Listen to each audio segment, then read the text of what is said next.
The old house on the hill stood as a monument to tragedy, its dark windows like eyes watching the living with sorrow.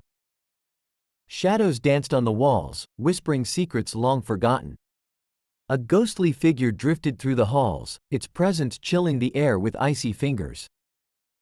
The ghost was once a young woman named Eliza, her spirit tethered to the house by the weight of her untimely demise. She wandered the endless corridors, searching for a way to escape the cycle of her own haunting. But every door she tried was locked, every window barred against her release. As the moon cast a pale light through the tattered curtains, Eliza's ghostly form flickered and waned, her essence fading with each passing night.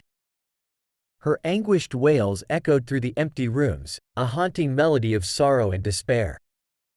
But still, she remained, trapped in a purgatory of her own making. As Eliza drifted through the shadowed halls, a sense of foreboding grew within her ethereal form. Whispers followed her like a sinister choir, their words indiscernible yet filled with malice. She could feel the house itself resisting her presence, a malevolent force determined to keep her bound within its walls.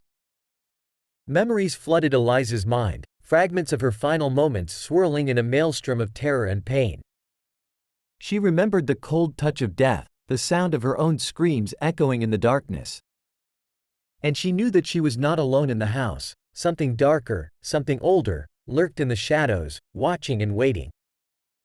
As the night stretched on into eternity, Eliza's ghostly form began to flicker with increasing frequency, her essence growing weaker with each passing hour. The house itself seemed to feed on her despair, drawing strength from her suffering. And still, she wandered, a lost soul doomed to haunt the halls forevermore. The once elegant ballroom of the house now lay in ruins, its grand chandeliers shattered and its ornate mirrors cracked. Eliza floated through the debris, her spectral form casting a faint glow in the darkness. The air was heavy with the scent of decay, a tangible reminder of the passage of time. As she drifted past a shattered mirror, Eliza caught a glimpse of her reflection, a twisted, distorted version of herself, her features warped and contorted in agony. She reached out a ghostly hand to touch the glass, but it rippled like water, distorting her image further. And in that moment, she saw a figure standing behind her, its eyes gleaming with malevolence. A chill ran down Eliza's spine as she turned to face the shadowy figure, its form shifting and changing like smoke.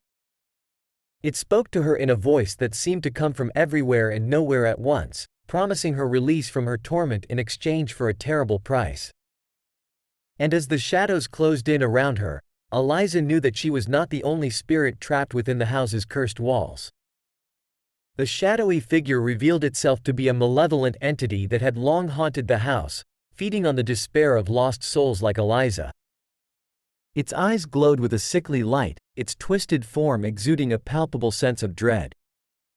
Eliza felt a wave of terror wash over her, knowing that she was in the presence of something far more sinister than she had ever imagined. The entity spoke in a voice that sent shivers down Eliza's spine, promising her a way out of the house's eternal grasp. But the price it demanded was steep, a soul for a soul, a life for a life. Eliza recoiled in horror, knowing that to escape would mean condemning another to the same fate that had befallen her. As the entity's dark laughter echoed through the crumbling ballroom, Eliza knew that she was faced with an impossible choice. To remain trapped in the house's endless torment or to unleash a horror upon the world that would make her own suffering seem like a fleeting moment of peace. And as the shadows closed in around her, Eliza's ghostly form flickered with a mixture of fear and resolve.